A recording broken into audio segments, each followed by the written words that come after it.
two load cases. One is load control, and one is displacement control.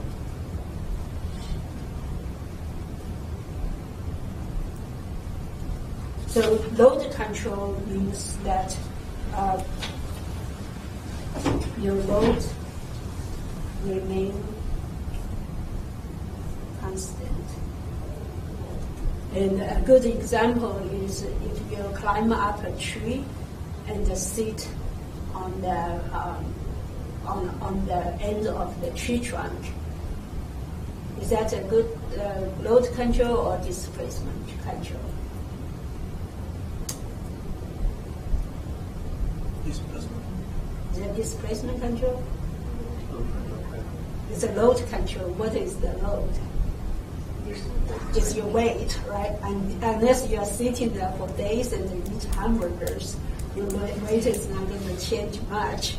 So that will be a load control case. So load control is basically you can think of a cantilever beam or just a bar, but you hang a dead weight on it, right? And so that weight doesn't change. It doesn't matter what the situation is.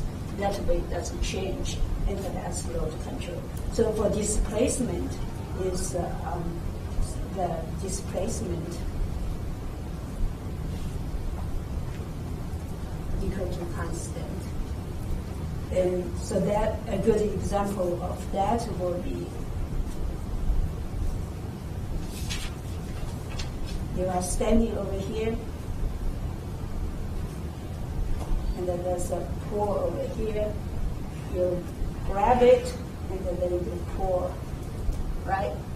So say there's a hook over here, your hands go up, you should stand over here. And you hold it like that. Okay? So in that case, unless you grow an inch per day, that weight is not going to change much. So you just hold it on it, and that way, whatever happens, what happens. So that's the displacement control. And usually, for most of cases I see, load control, the crack propagation is unstable. So I will not write it down here because I don't know whether that's a general rule or not. But for most example I see, if you use load control, this crack propagation is not stable. For displacement control, usually the crack propagation is stable, but there could be exceptions.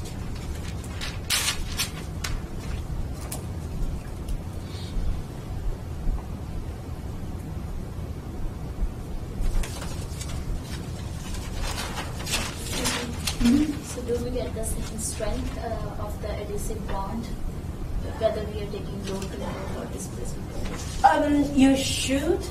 So if you use, the strength is supposed to be material property, right? So it doesn't matter what measurement method you use, you should get the same result. But in reality, is if you have an unstable crack, you may not capture that moment right away. So that means from a measurement point of view, you could have a large uncertainty in your measurement.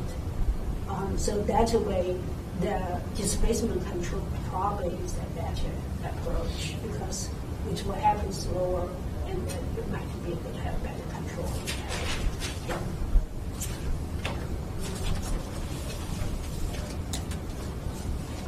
Okay, so now let's see one thing, and so this is go back to how do you measure the R value and the material, and as we said, so we have we have two load conditions.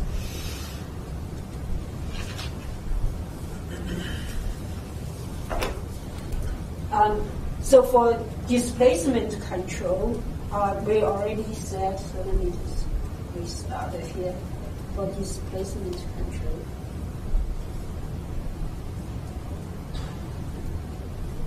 and sometimes it's called fixed rate. Your external load, external work,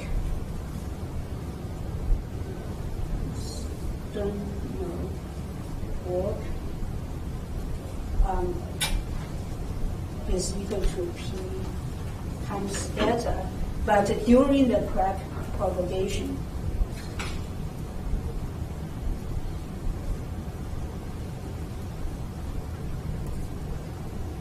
your d delta is equal to 0. That doesn't change because you are fixed the displacement. So what that means is dW over dA is 0. So you don't have your external load.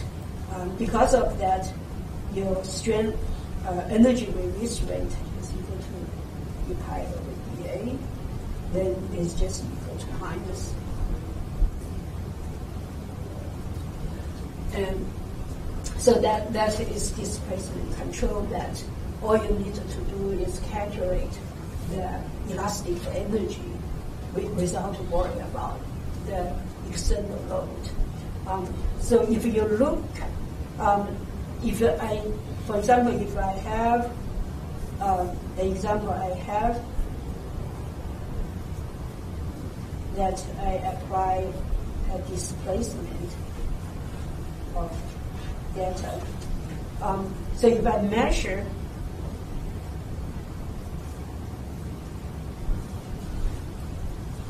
the displacement versus the load, what you see is for a different crack, I have essentially I start with for a crack length. As I increase load, my displacement goes like that. But when I have another crack propagation, instead of my displacement is constant. So that means I go from here to there, right? So I go from that point to that point there. So what that means is my load need to drop from P1 to P2 as my crack increases. So I actually have to share the load to maintain that displacement. So that makes sense, right? So at the initial crack length,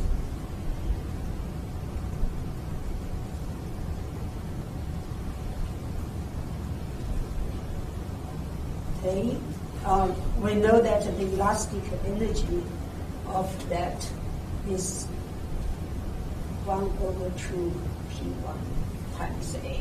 So basic times U or delta. So that's essentially that triangle over there. Okay. Then if I crack grows by delta A, then my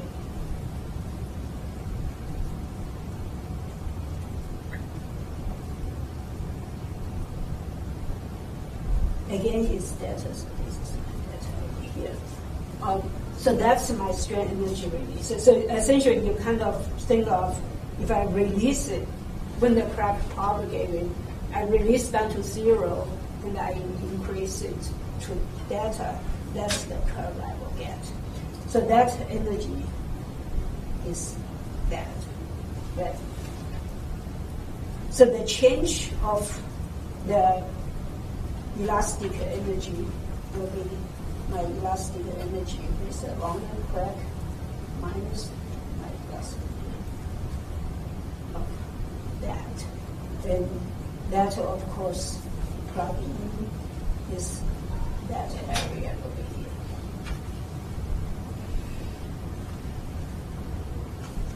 So that.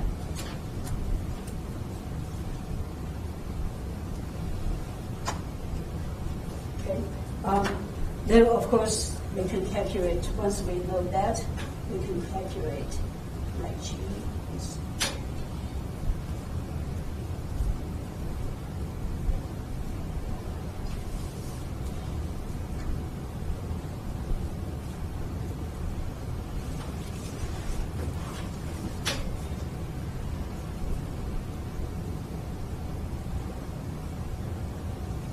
times that area. So basically, it's that change of my area dA is B over delta A. So in this case, I cannot do derivative of that. So I basically take that and divide it by the surface that I generated.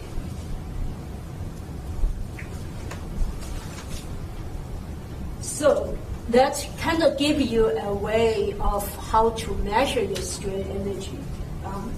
If you don't know the calculation, if this thing is a little bit out of ordinary that you cannot calculate, you can measure this curve, and then you can calculate what's the energy, strain energy, when the crack propagates from one distance, one length to another length. So for load control,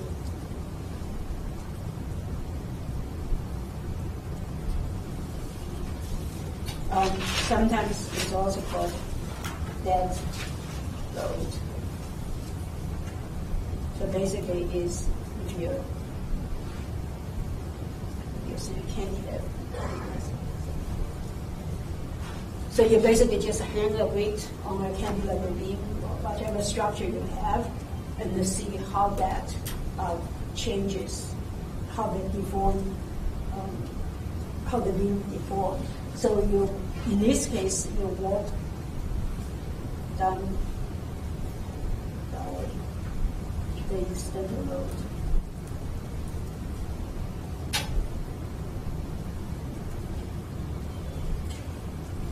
Still P times delta. Then the P is constant, so your elastic energy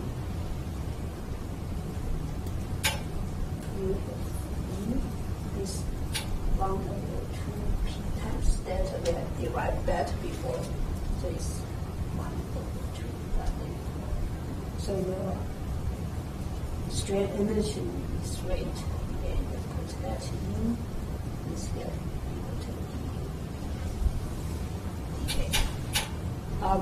So notice here, I don't have a negative sign, and here I do have a negative sign, right? So this is not by accident, because this is W is equal to 0, and this W is half of the.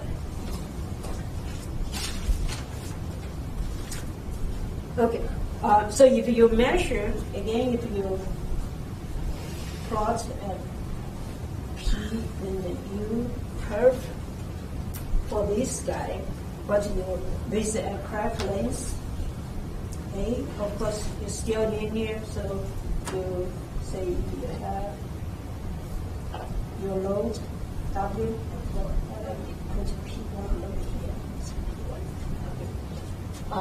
So I apply a load, I get my delta 1 or U1.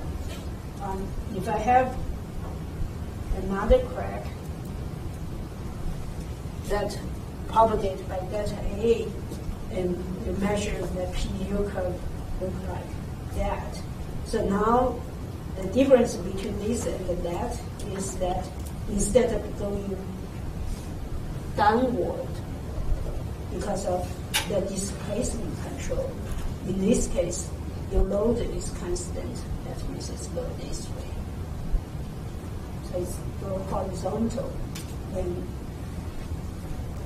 you will end up with delta 2. So what that means is if you hang a weight on this, of course this is, in this case you don't have crack, but if you have a crack, say for example,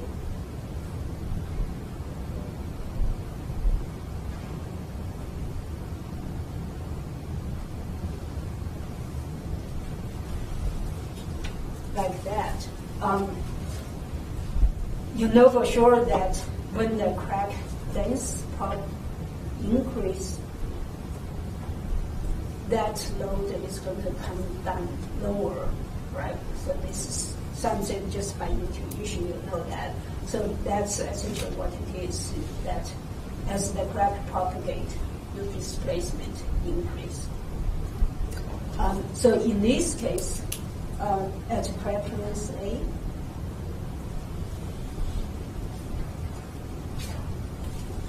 your energy again is that area, so you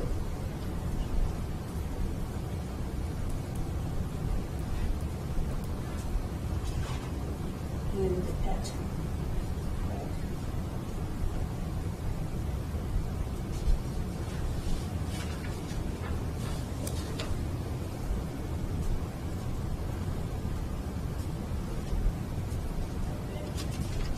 So basically, that still UE, the for crack length A is this area, and for the second case, the crack length is A. Okay. So the energy that change between these two states is some hefty rate.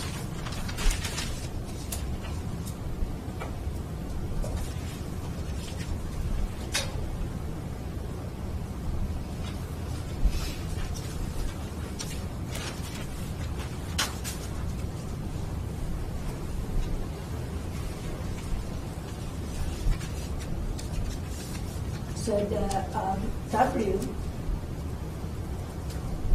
now in this case, the work done by W is changed, or by the force is changed from here to here. So it's P1 times the displacement, the 2 minus the 1. So that is essentially one of the colored page.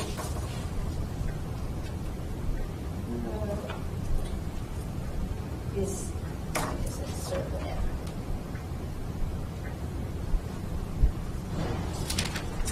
So that's the external work done by the by that dead weight. So now you plug everything together.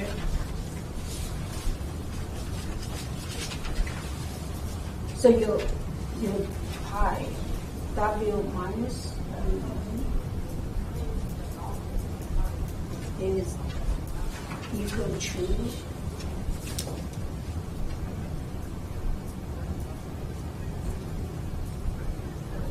so let's look at this label all these. So 0 P1 I call is A, B,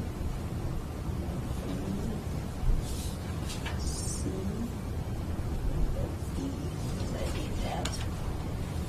So the work done by the external load is that red box I have, so that is the area of A, B, C, and E. The area done by the elastic energy for the first crack length is equal to the area of O, A, the C. And then the second one is equal to the area of O. Okay, so now I can put all this together.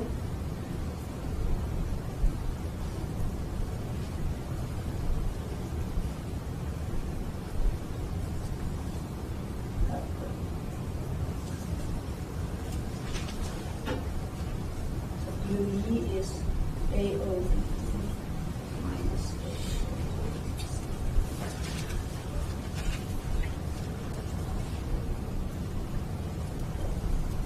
A. Okay, so now, so if I rearrange a little bit, I get A, B, C, E plus A, O, C.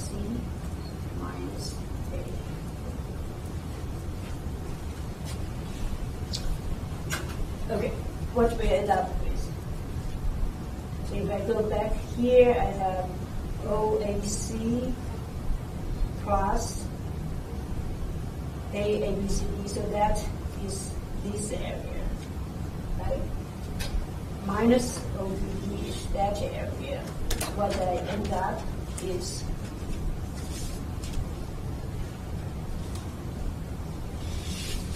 that area.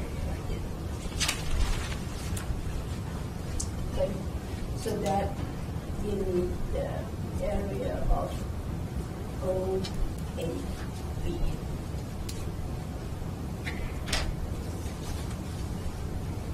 So from that, of course, my stress energy release rate will be high.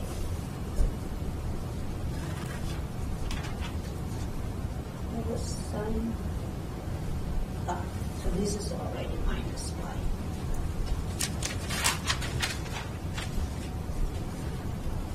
So from that, I get my area. So that will be this area of OAB.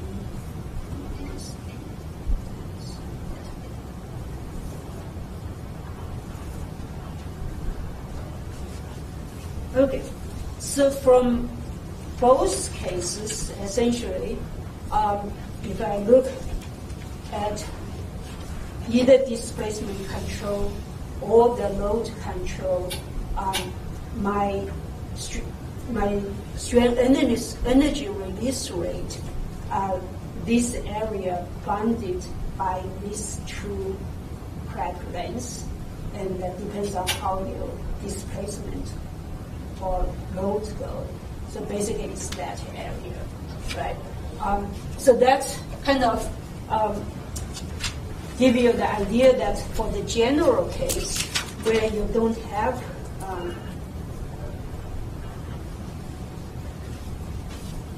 displacement control or load control, this probably still apply.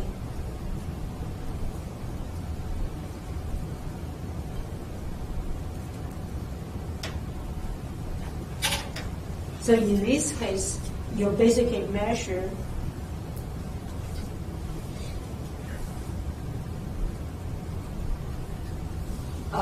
you basically make the same sample with the same geometry, except that the crack length is different.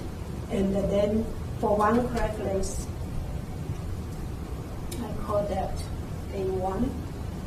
You measure the displacements versus the load versus displacement, and say you get one case, and then you have another case, crack length is A1 plus that A, and another case, A3 is equal to A2 plus that A. So basically you have a set of crack lengths, and then depends on how you go, you don't know. So it's not either horizontal or vertical, it might be come down this way. So that's what we call A1, A2, and then maybe A3, and then just keep going that way. So for each one, you correspond to a load and the displacement. So in this case, your AI, for each AI, you have a PI and a UI relationship. So that's the general loading case relationship. Either PI or a UI are not constant. But for this case, you can still calculate your G at each crack length. So G, remember, that's the strain energy release rate is equivalent to K, right? So that could be crack length dependent. So you need to measure. So that means these steps need to be relatively small if you want to have good control, good resolution on your G value. So this will be equal to A O A J.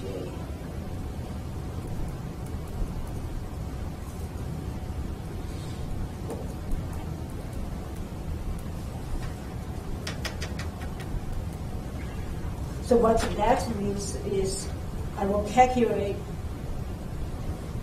that area in between any of these two consecutive crack lengths. I calculate that area and divide by the crack length and that in my G. And so if you go from A1, say I have over here my AN, you don't want to go from A1 direct to AN. That's kind of a resolution thing, that because in between there might be some large changes. So what you do is you have multiple intermediate stage crack lengths and calculate each one based on this equation. And then you add them up.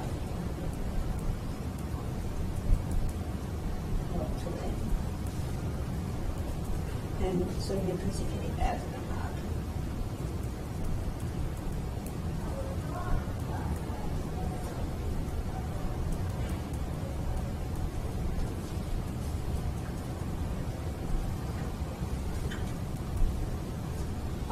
So that's how you want to have it here.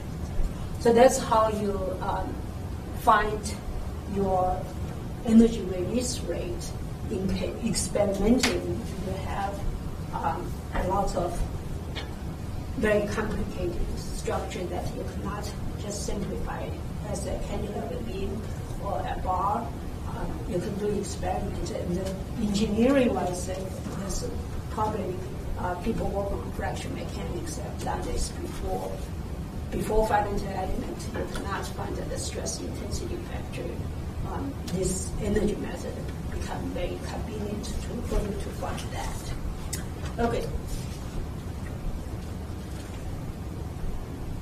So let me see. I think I have one more thing.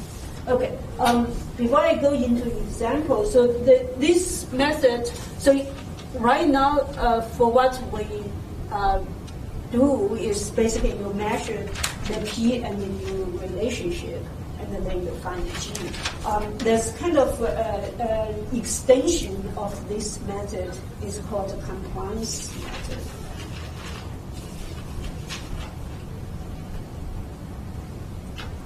And for somehow engineers just want to do the same thing in different way. In my opinion, this is essentially the same as this, but somehow people decide to come up with a different name for it. So this is the same thing like you talk about stiffness and compliances. They are essentially the same thing. They're just inverse of each other.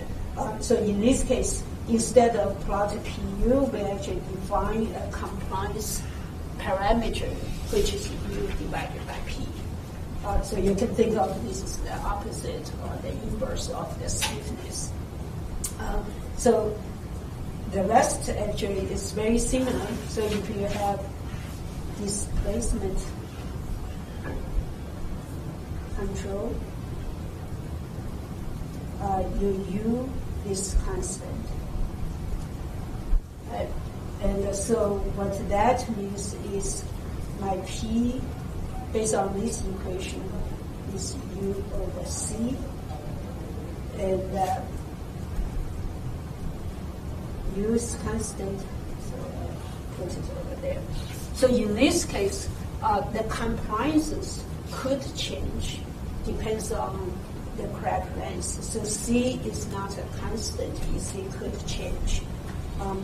So because of that, so your U of E is 1 over P times U, and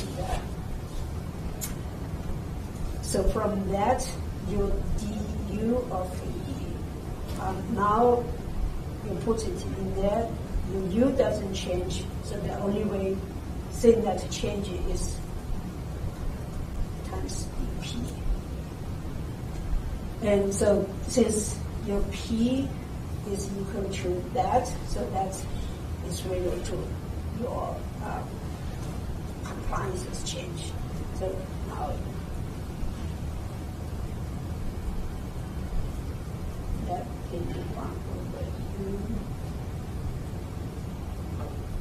times p over a. And so you plug that in, you get 1 over 2.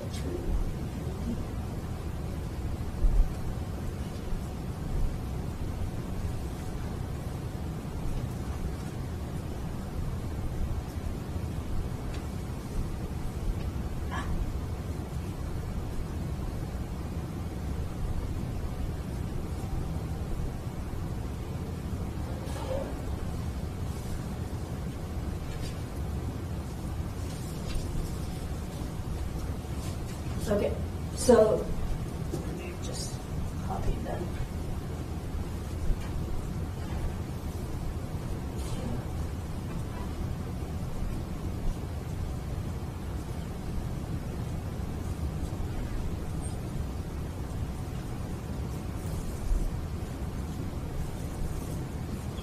So that's one way of calculating G, is calculate from how your compliances change with the preference. So obviously in this case, your C is a function of A, right? And then you measure, from a lot of time you measure your compliances, and then you can calculate your G that way.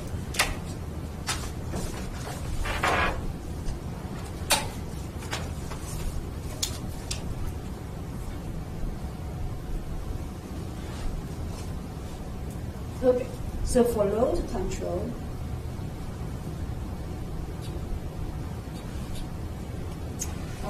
in this case, your P is constant, so that means your U is equal to P times C. So you do the same thing? Yes. Yep. Oh.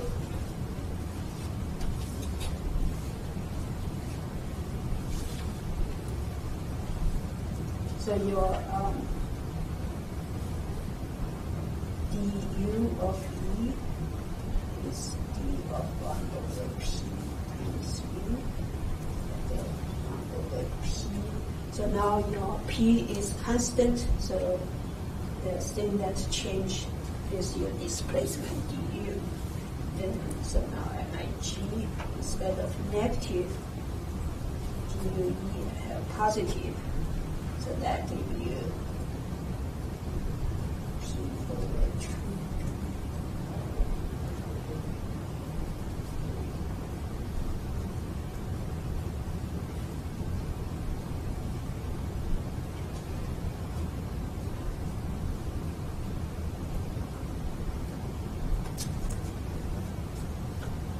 So that, again, so it's kind of similar.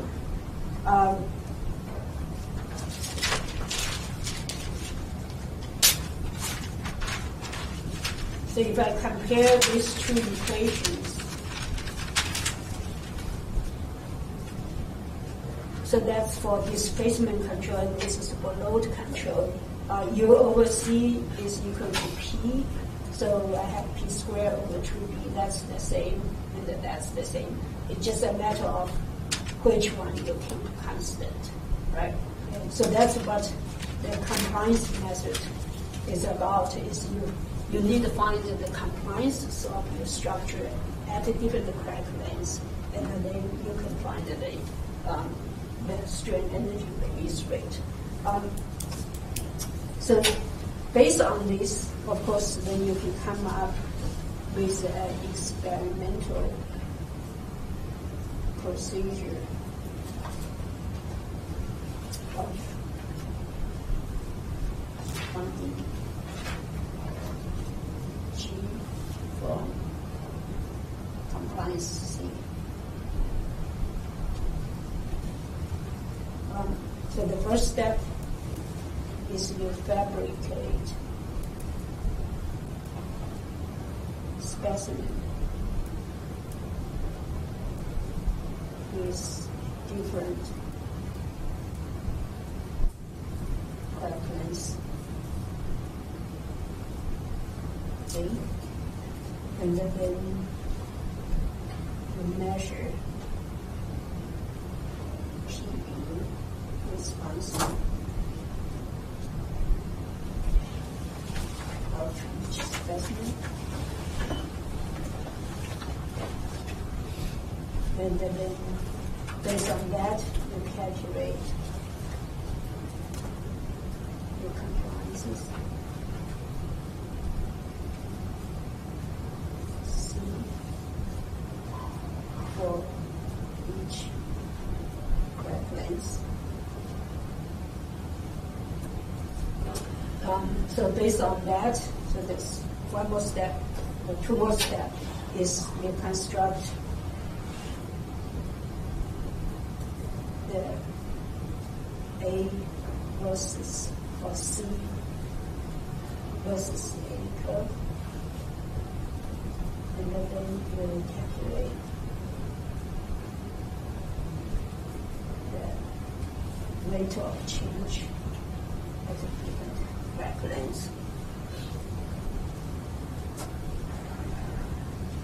And then you can finally calculate